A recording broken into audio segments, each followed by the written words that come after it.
Sango ya Congo, nous avons na Salfronskis, awa esika wapi la chaîne nyonso ya télévision ya Angleterre ya Lille, na CBC, na ITV kuna na sima, esika wapi tozolekisa Sango lelo. Alors pour na Sango lelo, grand théâtre, coup de théâtre na Kinshasa, Bruno Tshibala na master naye Mubaki Vincent bakomi kolala na hôtel Béatrice. Bruno Tshibala locataire na Lemba, Mubaki locataire na Mumbele. Kabila akimisi bango bandako a logé bango na hôtel Béatrice na Kinshasa na ville wana na Gombe. Bango nde lobby to lelo na tongo eza mokolo 48e jour 48 heures ekokuka. Bango nde bakokoma ba prochain moko za premier ministre et puis olema ko je crois le président ya Sensa. Onyoso wana soki ameki konomé moko na kati na bango ake à l'encontre ya bakor ya le 31 décembre où ils ont il faut premier ministre auta na rassemblement. Bokoye bango ke bato wana mibale baza susu ba membre rassemblement te puisque balongola ki bango déjà ba rejeta ki bango. De l'autre côté, IDPS s'est confirmé peut marcher il y a les 10 ezali. Donc tous de l'autre côté Kabila oyo azolinga naye ko respecter ba accord te azo kusaka na ba congolais.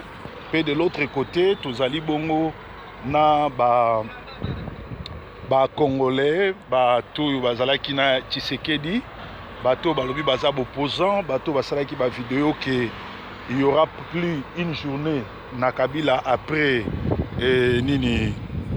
après le 19 décembre, mais étonnement za makasi ezali kaka bato wana nde bakei lisusu kondima ko travailler na Kabila kozala ba valer ya Kabila kosala na Kabila et peu na konyokola peuple na tongo ya lobby bomonaki bino moko l'aventurier Muluba oyo bandeko ne bazoboma bango na Kasai asali le côté parce que na tango Kabila azo sangisa bat na palais du peuple babetele maboko azo sala ba théâtre qui a nommé premier ministre pourtant yé mutako nommé te il faut appliquer bakor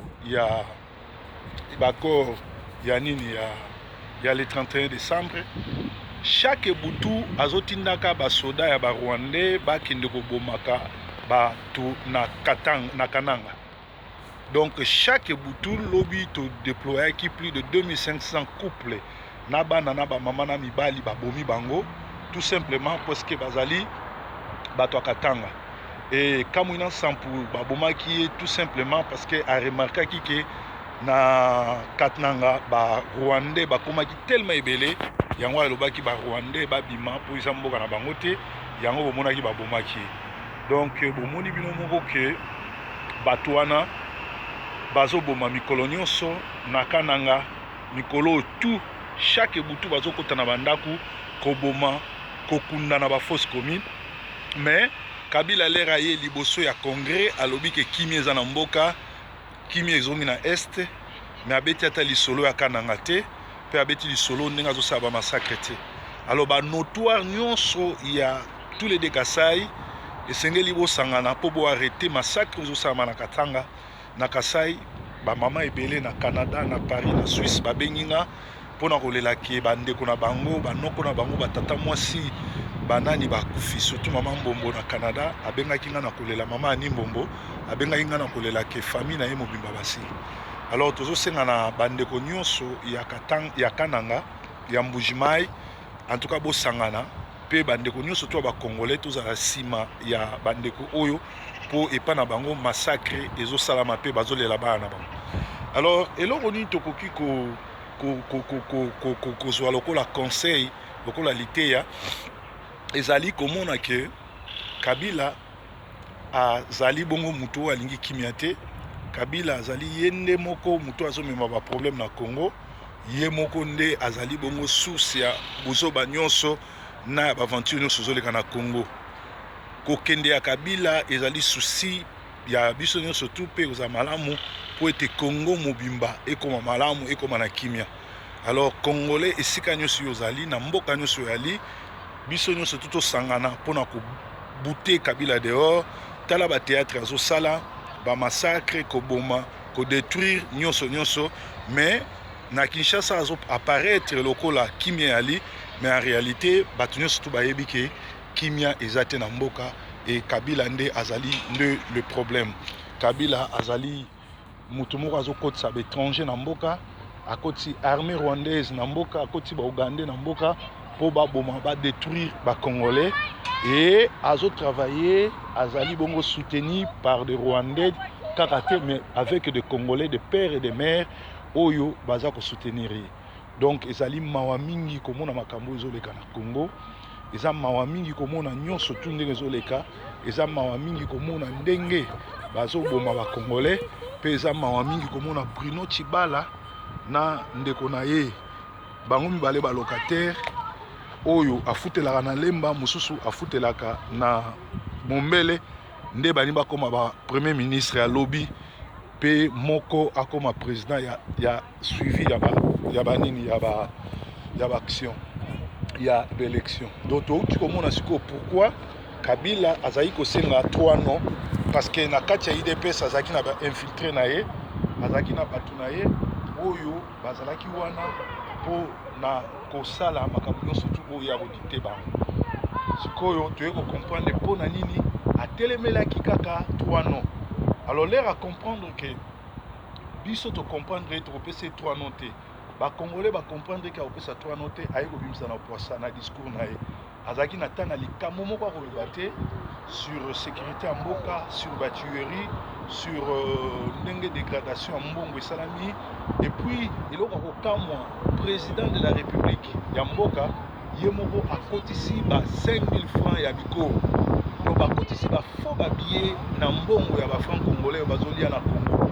Donc ye moko aza faussaire ya ba faux billets, ye moko aza criminel, ye moko aza mobomi, ye moko azali na ba troupe na ye oyo azosala zizani, azosala nyonso tu, et nyonso wana eza chapeauté na batu ya communauté internationale, ba ambassadeur nyonso tu bayebi bazotika ya boma, bazotika ye abebisa, bazotika ya sala nyonso. Soki yo congolais olingo telema babomi yo, soki yo congolais olingo telema batindi yo na nini na CPI ndenge batindaki champion Mbemba. Donc ezali mawa mingi mpona biso ba congolais, esengeli to telema et puis tout le langage moko tozala bato ya kobundela mboka na biso. Tala bavanti ba politicien bazosala, tala makambo ndenge ezoleka, ekomi na kosekisa bato, ekomi na kopesa bato kanda na nyonso. Donc basanga Congo touti kolobango et ali ke na ngongo yo lelo tokoyeba le prochain mutu a jouer rôle ya film ya Kabila ya tuti na Congo eza nani comme premier ministre, parce que premier ministre wana akoya na ye kobongisa eloko moko te.